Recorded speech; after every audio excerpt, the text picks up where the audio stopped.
Bonjour les troisièmes, cette vidéo permet de réviser le chapitre sur les fonctions. Qu'est-ce qu'une fonction? Eh bien c'est tout simplement un programme de calcul. On rentre un nombre de départ dans la fonction, on fait le calcul avec le programme de calcul et on obtient un nombre d'arrivée. Voici un exemple. Je considère une fonction f qui correspond au programme de calcul suivant. À un nombre de départ, je multiplie par 2, puis j'ajoute 3 au résultat. Par exemple, si je choisis 5 comme nombre de départ, que fait ma fonction f? Elle va multiplier 5 par 2, ça va me donner 10, puis elle va ajouter 3 au résultat. J'obtiens donc 13. On dit que 13 est l'image de 5 par la fonction f, ou encore que 5 est un antécédent de 13 par la fonction f. Alors ça, on peut l'écrire de plein de façons. On peut dire que f à 5, elle associe le nombre 13, ou elle fait correspondre le nombre 13, et on peut également écrire f entre parenthèses 5 égale 13, ce qui se lit f de 5 égale 13, ou encore l'image de 5 par la fonction f est 13. On peut exprimer une fonction à l'aide d'un programme de calcul. On peut également exprimer une fonction à l'aide d'une expression littérale. Si ici, au lieu de mettre un nombre en particulier comme nombre de départ, je prends un nombre quelconque que je désigne par une lettre, par exemple x, je peux exprimer le nombre d'arrivée en fonction de x. Ici, je multiplie x par 2, j'obtiens donc 2x, puis j'ajoute 3 au résultat, j'obtiens 2x plus 3.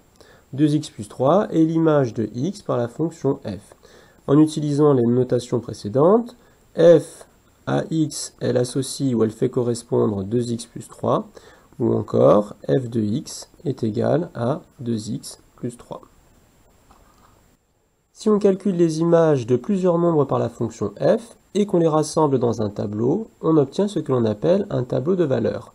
C'est encore une autre façon de représenter la fonction f. Alors ici, j'ai mis des valeurs au hasard, donc je vais expliquer par exemple comment j'ai obtenu l'image de moins 2 par la fonction f. Eh bien, j'ai tout simplement appliqué le programme de calcul. Moins 2 fois 2, ça fait moins 4. Moins 4 plus 3, ça fait moins 1. J'ai mis moins 2 ici parce que c'est un antécédent. Moins 1 ici parce que c'est une image. Passons maintenant à la représentation graphique d'une fonction. Je vais expliquer ce que c'est qu'une représentation graphique à partir d'un exemple pour que ce soit plus clair. Je considère ici une fonction f qui, à un nombre x, associe x au carré moins 1. Donc que fait ma fonction f? Eh bien, elle prend un nombre, elle l'élève au carré, et puis elle lui soustrait 1.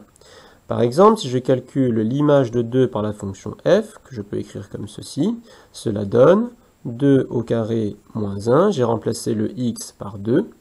2 au carré, ça fait 4, 4 moins 1, c'est égal à 3.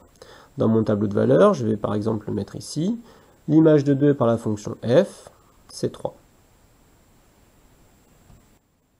Je peux représenter graphiquement ce que je viens de dire dans un repère, c'est-à-dire à l'aide de deux axes gradués ici. Sur l'axe des abscisses, je vais représenter les antécédents, et sur l'axe des ordonnées, je vais représenter les images. Donc on a dit tout à l'heure que l'image de 2 par la fonction f était 3. Donc 2, c'est un antécédent, je me place sur l'axe des antécédents ici à 2. Son image, c'est 3, donc je vais monter jusqu'à 3 ici, et je vais placer un point. Et je peux refaire ceci autant de fois que je veux, avec autant de nombres que je veux. Donc par exemple, là j'ai rempli mon tableau de valeurs, je vais représenter tout ce que j'ai écrit là-dedans graphiquement. En plaçant suffisamment de points par la méthode que l'on vient d'expliquer, on voit se dessiner une courbe ici, que l'on appelle la courbe représentative de la fonction f, ou encore la représentation graphique de la fonction f. Voici le résultat lorsque, à main levée, on relie un petit peu les points. Donc on obtient la courbe, et généralement la courbe d'une fonction f, on la note grand C, avec ici en petit un f. Si on résume tout ce que nous avons dit, on peut voir une fonction de 4 façons différentes. Une première façon est de le voir sous la forme d'un programme de calcul, une deuxième façon sous la forme d'une expression littérale, une troisième façon sous la forme d'un tableau de valeurs, et une dernière façon sous la forme d'une représentation graphique.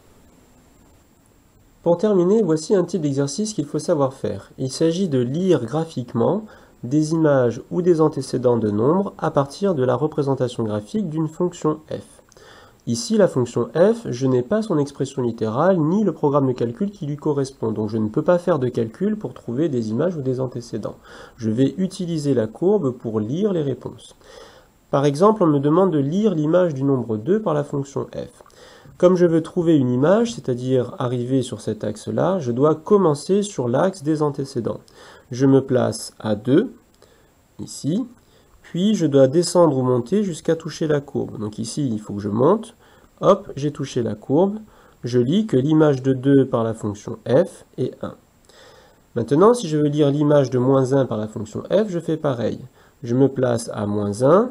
Je dois monter ou descendre jusqu'à toucher la courbe, mais en fait, je m'aperçois que je touche déjà la courbe. Donc directement, je lis les images, l'image plutôt.